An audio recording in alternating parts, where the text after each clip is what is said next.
listen to my story that I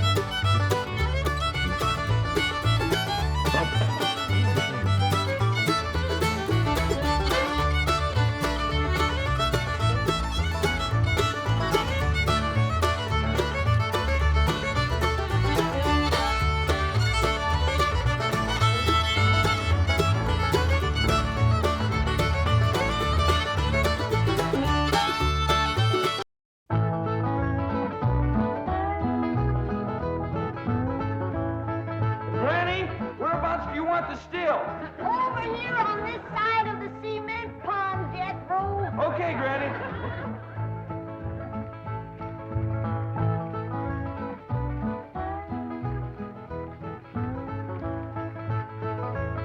Come on. We's waiting.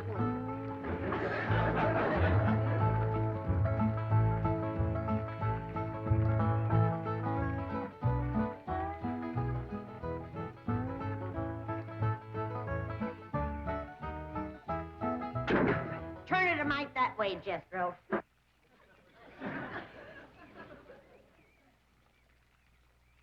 Only one bad thing about putting you still here, Granny. What's that? Drysdale place is downwind.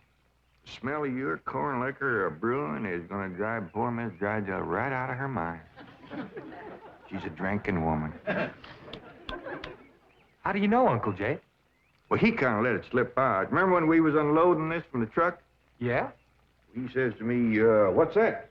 I said, that's a still for making corn liquor. He turned kind of white and trembly, and he says, oh, please don't ever let my wife see that. I reckon she just can't leave the stuff alone. Some folks like that. Terrible. Come to think of it, that's how come she's in Boston. What kind of drinker? Yeah. Miss Hathaway says she goes all over every place looking to get cured. Them city cure's no good. The minute you go to taking it away from them, they want it all the more. I could cure Mrs. Drysdale of her drinking in 2 days. Oh, Granny. I just telling her she could have all she wanted. When they find out you don't care if they drink, they don't care to drink. That sure would be a blessing. Huh? Over here, Ellie, now. No more talk about drinking. Hey, look, everybody. Ella Mae's wearing a dress. How, Mr. Drysdale's in the house to see you. All right. My, ain't she pretty? Yeah. But, Ellie, you're showing too much bare hide. Well, that ain't her fault, Granny. She just got the dress on backwards. Ellie, honey, put it on the other way around. All right. Hold it. Hold on. What in the world kind of a dress is that? Well, Miss Hathaway says it's a California sundress. Wouldn't let no son of mine wear it. Daughter neither. Granny, you'd best get her into something decent whilst I talk to Mr. Drysdale. Uncle Jay, can I go swimming in the cement pond? Oh, I reckon so, Jethro. But this ain't like the swimming hole back home. You can't go in there without no clothes on. I can't? No, sir. Okay, Uncle Jay.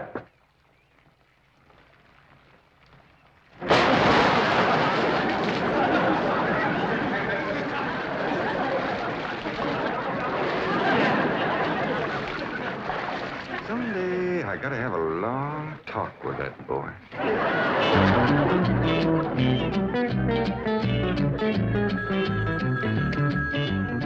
Mrs. Drysdale's office, Miss Hathaway speaking.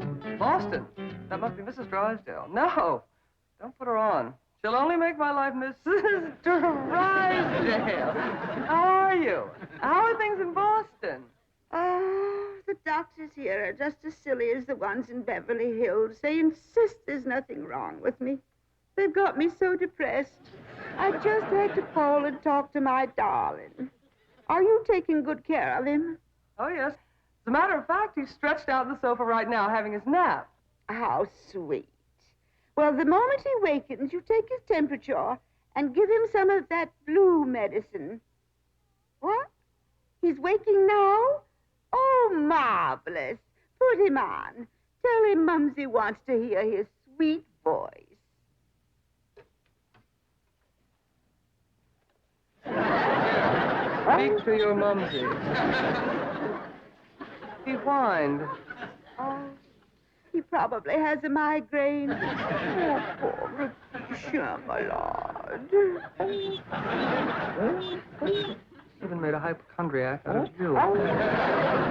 Any message for Mr. Drysdale? Who? Oh, Melvin, my husband. Yes, well, isn't he there? No, he's up at the Clampett estate. Clampett. They bought the place next to yours just about the time you left for Boston. I don't find them listed in the first families. You tell Milburn not to mingle with them socially until I've had a genealogical check run on them. We don't want riffraff living under our very noses. For pain, one swaller. Don't open near fire. I'll be right in, Mr. Drysdale. Thank you, Willie Mae. Granny, this is quite an array of medicines you have here. Yep, them's all the remedies I made myself. I wish you'd make something to help my wife. She's a terrible hypochondriac. Oh, What's the hypochondriac? Ellie, you run along now. I'll join you directly. Yeah, she goes from doctor to doctor to doctor. Well, I reckon the doctor can't help what's ailing her. Of course they can. It's psychosomatic. But she insists on prescriptions. Oh, I wish you could see our bedroom. Bottles all over the place. I plead with her. I hide the stuff. She always finds it or gets more. You think that's a lot of bottles? You should see my wife after a trip to the pharmacy. Why, she's so loaded she can hardly stagger up the stairs. Sit down, Mr. Drysdale. Set yourself. And she has a dog. A perfectly healthy poodle. Now, would you believe that she Don't tell me. laps it up just like she does? Lord, look. You're sure toting a heavy burden. Now, maybe I can help you. Now, if she was to think that every time that she was to... You can just wear that barrel till your clothes get dry. What happened to Jethro? Get too close to a skunk? He jumped in the pond with his clothes on. Mr. Drysdale, I'm sorry to kept you waiting. Did Granny tell you about her complaints about the kitchen? Jed, I'm ashamed to mention my piddling troubles to a man bowed down with the misery he's got. You know his wife.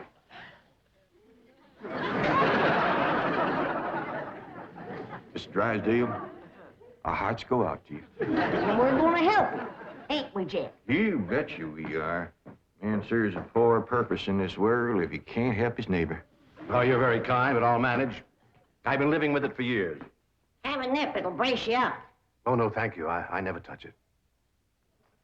You hear that, Jed? Poor man. He's got all the trouble and none of the fun.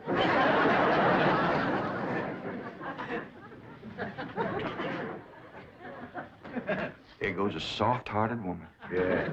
Now, about her complaints. Oh, yeah. Well, for one thing, that electric meat grinder has been giving Granny a heap of trouble. Electric meat grinder? Yeah, listen right here in the dish trough. Oh, it grinds the meat all right, but then you can't find it. It goes down that pipe. Granny lost 2 squirrels and a rabbit in that thing. That's a disposal. You only put things in there that you don't want. Now, Mr. Drysdale, that ain't altogether true.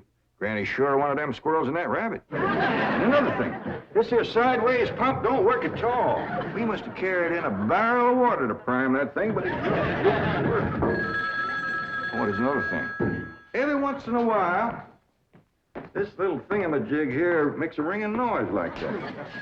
There it goes again. Well, that's the telephone. Someone's calling you. I don't hear him.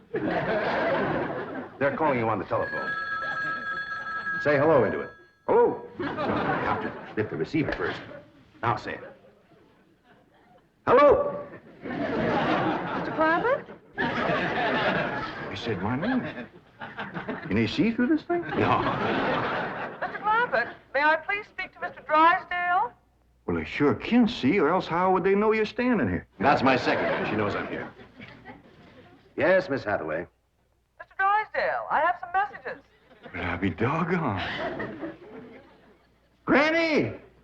Ellie Mae! Come look what we got! The Clampetts have just discovered the telephone.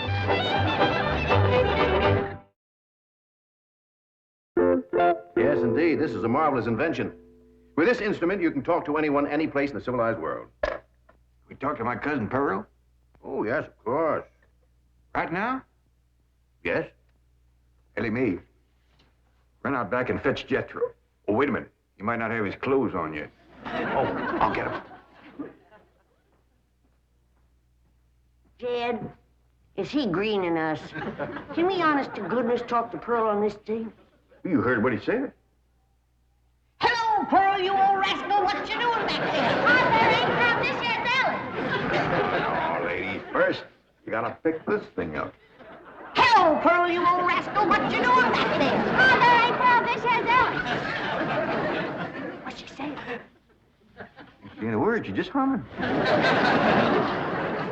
She ain't even humming a tune. Shut up, humming, and say something. Jethro will be right in. You ready to call Pearl? You've been a calling, but you just hummed. That's a dial tone. First, you've got to dial long distance like this. Okay. Howdy, Pearl. Hello, Pearl, you old rascal. What you doing back there? Oh, there ain't Pearl. This here's Ellie. This is long distance. We know that, Pearl. Oh, I believe you have the operator. What's Pearl's number? Number? Operator. Just a moment, please. Hey, folks, Mr. Drysdale told me what y'all was up to. You can't talk to Ma on that thing. Well, look who's getting too smart for his britches. Too big for him, too. Mr. Drysdale says we can talk to her. Yeah, you think you know more than Mr. Drysdale? Well, I know Ma ain't got no telephone. Excuse me, call operator. You sure spoil things. Yeah, who asked you to butt in? I'll get it. I know what to do when it does that. Hello? Yeah, he's here. Well, for goodness sake. Well, sure. Well, howdy there, Miss Drysdale. This here is... Margaret! Oh, how wonderful. What? Man? Oh, yes, the telephone man. Well, how are you? I'm worried, that's how I am. I'm afraid, Milburn, that you've let the wrong kind of people move in next door to us, and I'm dreadfully upset. Now, dear, you mustn't let yourself get into this condition. Control yourself. No, dear, you mustn't come home yet. No, not until we get them in shape. I mean, get you in shape. I'll let you know. Now, we'll wait until you're cute. Milburn, I want to meet the Clampetts as soon as possible. Now, when will that be? What about Christmas? Next year. Milburn, this conversation is making less and less sense.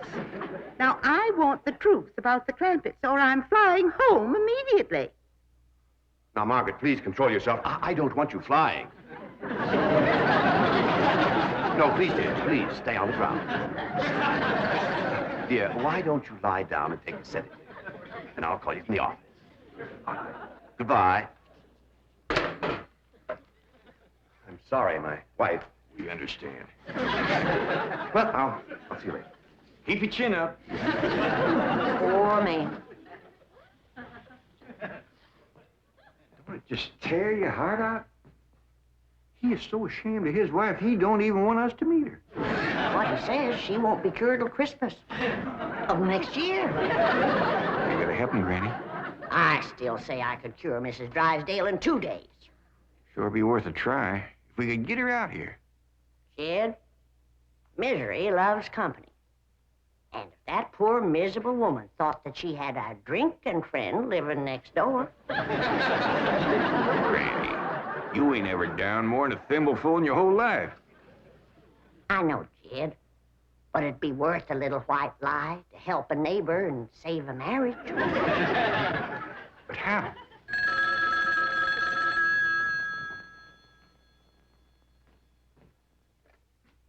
Hello? Yes, ma'am. Ain't that a stroke of luck, Granny? It's Mrs. Drysdale again. Well, no, ma'am, he ain't here, Mrs. Drysdale, but Granny and me'd like to talk to you. We your next door neighbors, the Clampetts. Listen, honey, I got my still set up not 50 feet from your back door. Now you come on home and you and me will get glassy-eyed, falling down crocked. We'll get juiced-at eyeballs. How does that sound to you, honey? I don't hear nothing. Me neither.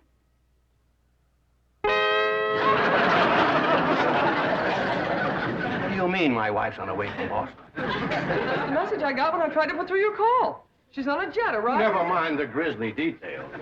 Oh, I am ruined. If Margaret gets one look at those hillbillies next door, she'll leave me. Get my psychiatrist over here.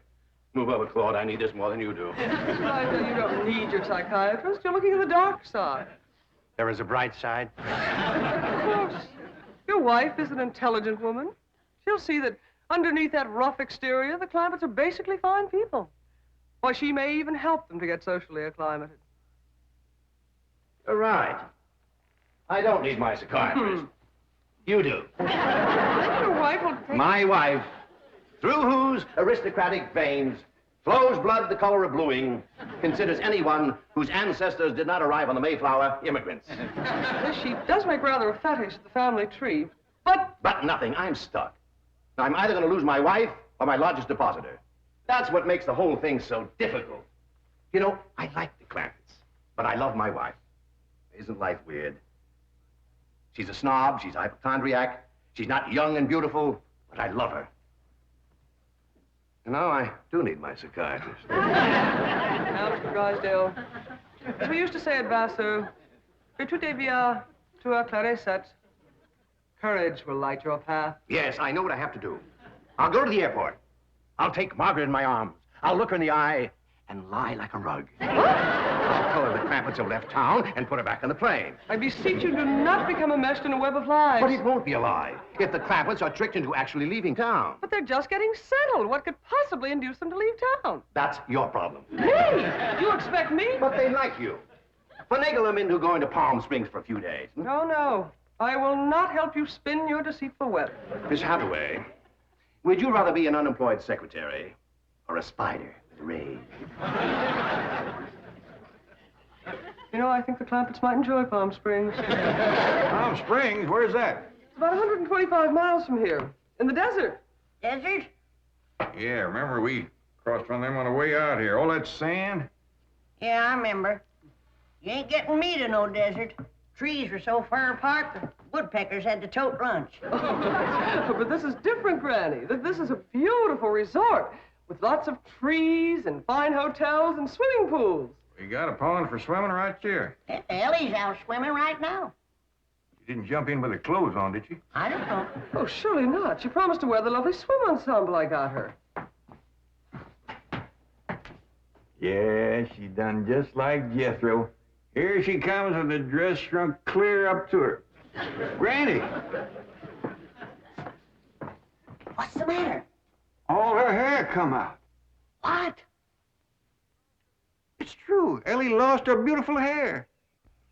Heaven help her, she's bald as an eagle. Ellie Mae, take off your bathing cap. Oh, praise be. All right, but Ellie, you hadn't ought to went swimming with your clothes on and shrunk up that nice dress. This ain't a dress, is it, Miss Jane? No, dear, it's a beach jacket to wear over a bathing suit. Ellie Mae Clampett. Cover up your nakedness, child. That's the way everyone goes swimming out here. It's perfectly proper. Well, you wouldn't catch me in nothing like that. Me neither. Mr. Clampett, how would you like for a member of your family to become Princess of Palm Springs? What?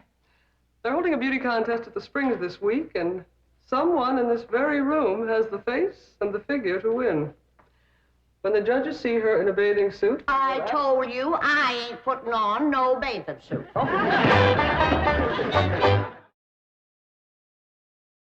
Believe me, Mr. Clampett, this beautiful daughter of yours can win that Palm Springs beauty contest without even trying. Can we go, Pa? I'm sorry, Ellie Mae, but I just don't cotton to the notion of a bunch of strangers gawking at your bare limbs. Besides, we already know you're the prettiest. Why shame all them other girls? Run along and get some clothes on. Yes, sir, Pop. Mr. Clampett, I do wish you would reconsider about going to Palm Springs, even if Ellie Uncle doesn't... Jay, Duke, and... Howdy, Miss Hathaway. Jane to you, Jethro. Well, Jane to you, too. Duke and me's all set to go hunting, ain't we, Duke? Jethro, have you ever hunted in the desert? No, ma'am. Oh, it's a fascinating place. You might even see a mirage. If there's one there, old Duke will tree it. He's the best hunting dog there is. Well, I love hunting around Palm Springs. You'll all love Palm Springs. They have wonderful hotels. Have you ever stayed in a beautiful hotel suite? No, I ain't, darling.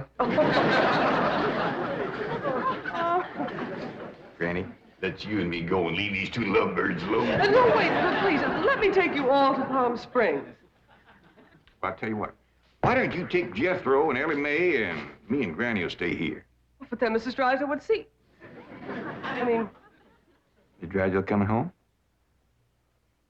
Is that why you was trying to get us out of town, so we wouldn't meet her? Yes, that is the reason. I'm so ashamed I could die. Well, now, don't go to crying about it. The way I look at it, ain't nobody got a right to be ashamed of nobody else. Good Lord made us all, and if we's good enough for him, we sure ought to be good enough for each other. I hold back on them tears. You was among friends. Why, I remember a long time ago hearing a fella say it. He said it just about right. He said, there is so much good in the worst of us and so much bad in the best of us that it don't hardly... Boo! Well, go ahead and bawl. It'll make you feel better. I'll tell you what. If this means so much to you, we'll all pick up and go to them Palm Springs with you. Oh, bless you. Mr. Drysdale will be so happy. I'll go help Ellie Mae pack. I'm telling you, that Miss Drysdale must be a mess. She's gonna need our help, Jed. This is a poor time for us to be leaving. Yeah, we gotta help her once we get back. Right now, we gotta respect Mr. Drysdale's feelings. Jethro, you go get the truck ready. Okay, Uncle Jed.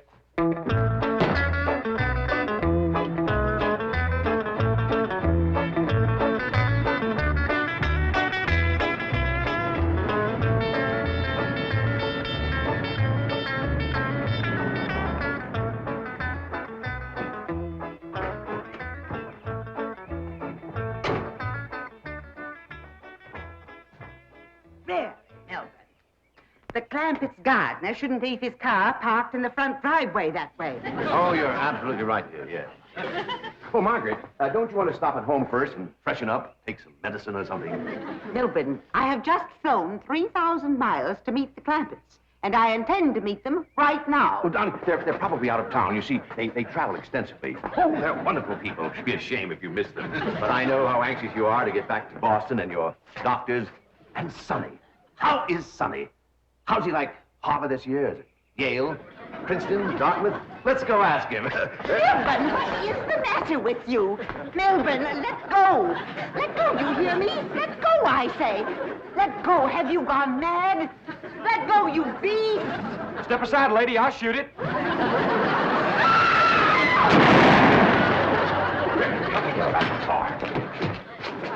What'd you shoot, Jethro? I think it was a fox. Who's that? My wife. And why aren't you in Palm Springs? Let's get her home as quickly as possible. What's going on? Jethro shot a fox. That's Miss Drysdale, stewed to the gills. No wonder they didn't want us to see her. Poor woman. You mean poor husband. Yeah.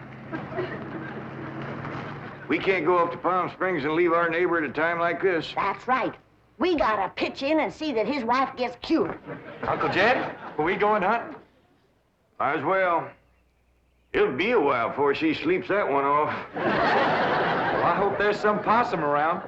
These skinny old California foxes ain't worth shooting at.